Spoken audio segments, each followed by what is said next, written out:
I want to give you a quick update on something that transpired at Overland Expo Pacific Northwest. I met the guy behind Camp Spotter IO. Yes, You probably saw some posts that I did about it. I did. And I met the actual founder and the builder, and he gave me a full hands-on demo. And honestly, Mike, I thought it was impressive. It gives every campsite a campability score. I don't know if that's a word he created or not, but it Huh. gives a campability score. So whether you're in a tent, whether you're in a rooftop tent, whether you're in a rig or RV or whatever you're doing, you can compare the sites instantly. It pulls in over 30 data points, weather, terrain, slope, down to a 90-foot interval. So you know exactly what you're getting into. And get this, Mike, they have a thing called condensation predictions. Have you ever heard of that? It tells you ahead of time if you're walking up to a damp sleeping bag. So Interesting. that's the first for me. I never heard of that.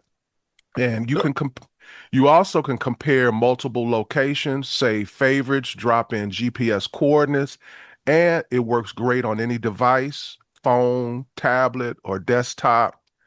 And now the best part, Mike, he gave you and I both pro accounts, and he wants direct feedback from us about how we like the product, what we think could be done better to improve the product.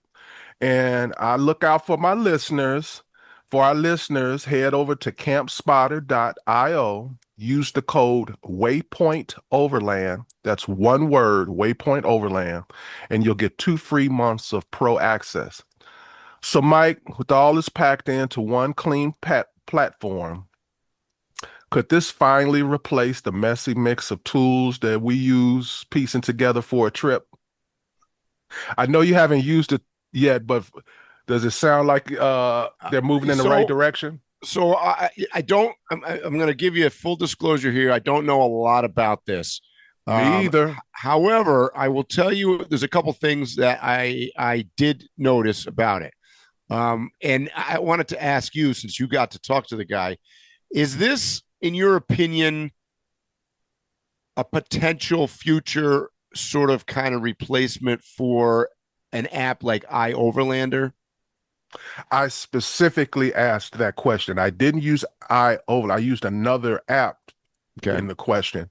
Yep. But what he was saying is that the way that it's configured and is that a company like a iOverlander, they can contact them and it's something he does and they'll work together. You can actually include it into your iOverlander or it can be Okay. Okay. included into vice versa.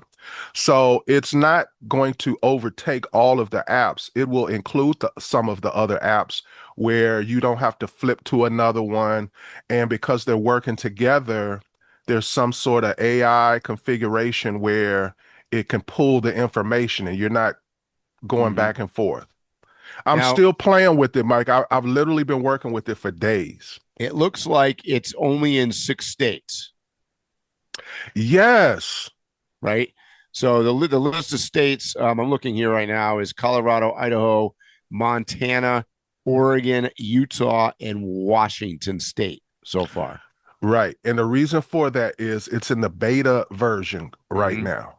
And all of the people who through our channel use the code and decide to use the camp spotter, you'll be part of that beta program if you want. So you will automatically have that ramp up period where you know how it works well before it's completely out and you will have had some input in it. So usually we have some kind of complaint about every app we get. Here's your chance to, from the beginning, have your say, and you shouldn't have any complaints down the road. Yeah, and I'm going to call it a combination of it's sort of like an app. It's sort of like the Weather Channel for camping, kind of. Sorta, because I have the weather channel and I noticed that there was a lot of things. I was like, I can just do that on my app right now. I can do that on my app right now. But Go to the website. It pulls in far more Yeah. things than the Yeah. Weather Yeah. Channel. Yep. Way more things. Camps, spots, Yep. mapping, all types of. I would say about 60 to 70% of the information that you draw when you are planning something out in the future is on this app. And that's the Mhm. other thing. This is designed for the future. So say you're going to Africa next year, it's set up to plan for whatever day a year from now, not just some generic information. So Yep. in some ways, it's almost like the modern day Farmer's Almanac. Yep. So I that's about I'm telling you about just about everything I know, Mike. Like I said, I've I been mean, playing. yeah. I mean, you know more than I do, and there's a lot of.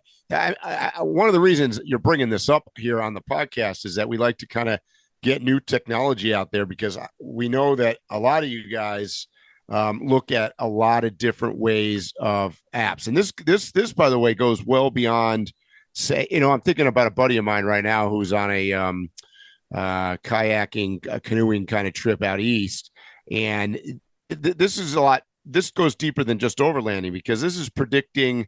It's doing terrain, it's doing weather, it's doing condensation, it's doing obviously this dew point, humidity involved, and stuff like that. So it's basically telling you by small areas what your lovability of your camp spot's going to be. I guess is probably the best way I could say that in layman's terms. Yes. And not only that, from what he's telling me, you could literally type in the very next campsite and it's going to give you a total. It doesn't just give you like a vast area. I think it's like a 90 square foot Yep. area. Yep. So, like I said, I'm not vouching for accuracy yet. I'm not Right. vouching for anything that's in the beta. I'm sure there'll be some bugs, but I like I told him, because he started out explaining because he wanted me to film it. And I said, stop, save your energy for the Mm-hmm. camera. You've Mm-hmm. told me enough already where I'm like, I'm more interested in this than a whole bunch of these other vendors because it's just retreads of the same stuff I see all the time. Yeah. Yeah. So I was excited about it. But if you're camping, you're overlanding, you're hunting, you're fishing, backpacking, kayaking, all of those things obviously could come into this. Now, let me ask you one last question, Phil, because I've just noticed this on the website because I'm looking at it. I don't know if you have any information on it. It seems like it is either owned by or backed by or something to do with iCamper. Uh, you could be right. I It thought just says I proudly thought that supported was by the one of the following titans of the industry, iCamper. So I don't know if they yeah, own this. I don't know what their support is. They may have just literally given them whatever kit it is so you have a back end of the on these apps, they have like a back end. I forget Yeah. what they call them, but they're kits. Yep. And without that kit, you can't integrate. So they could Right. just have given them that kit. I don't know. They may own the company. I don't know, but I don't Right. think so because he made it clear to me this is his thing. Cool. So so to be clear to everybody, this is something I'm excited about. It's something that is not complete or whole yet. But if you're like me, a little nerdy, a little geeky, and you like to be ahead of the game, here you go.